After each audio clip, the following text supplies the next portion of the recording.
Լույթի համար ձայնը տրվում է Մամիկոն Կանոյանին, նախապատրաստվի Թելման Պետրոսյանը, խնդրեմ, պարոն Կանոյան։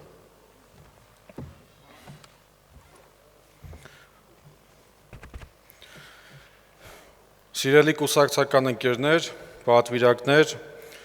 մեծարգո փոխնախագահներ, ուզում եմ նաև ողջունել մեր կուսակցության նախագահին, ով այսօր այստեղ չէ, բայց համոզված եմ, հետևում է մեր համագումարին, մեծարգո պարոն նախագահ։ Մենք բոլորս գիտենք, որ հեշտ ժամանակներում քաղաքականությամբ զբաղվելը հեշտ չէ։ Հեշտ է խոսել այն ժամանակ, երբ ամեն ինչ հանգիստ է։ Հեշտ է խոստումներ տալ այն ժամանակ, երբ պատասխանատվությունները ուրիշների վրա են։ Բայց իրական քաղաքականությունը սկսվում է հենց այն ժամանակ, երբ երկիրը հայտնվում է դժվարությունների առաջ, երբ հասարակությունը հիասթափված է, մարդիկ կորցնում են հավատը վաղվա օրվա նկատմամբ, շատերը ասում են, որ ոչինչ չի փոխվելու։ Բայց հենց այդ ժամանակ է, որ որոշ մարդիկ չեն հեռանում։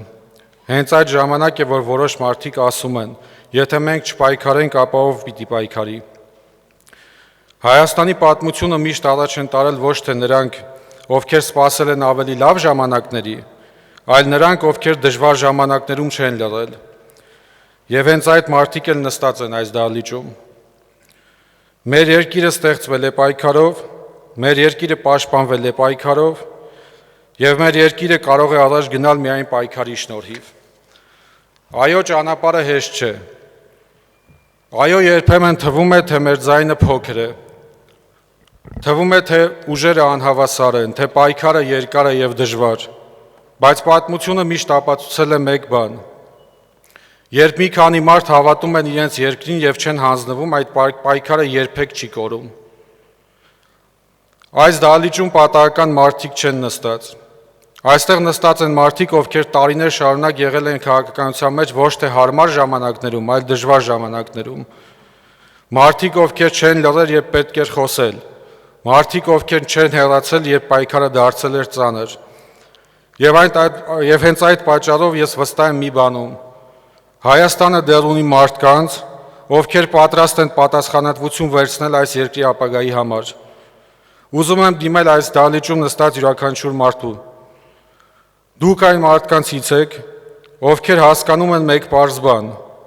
պետությունը չի պահվում միայն խոսքերով։ Պետությունը պահվում է մարդկանց կամքով եւ պատասխանատվությամբ։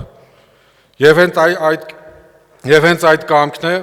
որ մեզ ստիպում է շարունակել մեր ճանապարհը։ Եվ կա եւս մի շատ կարևոր բան, սիրելի ընկերներ։ Մարդով տարիներ շարունակ վանկարկել է պայքար մինչև վերջ, չի կարող հանձնվել։ Ուրեմն պայքարը շարունակվում է։ Շնորհակալություն։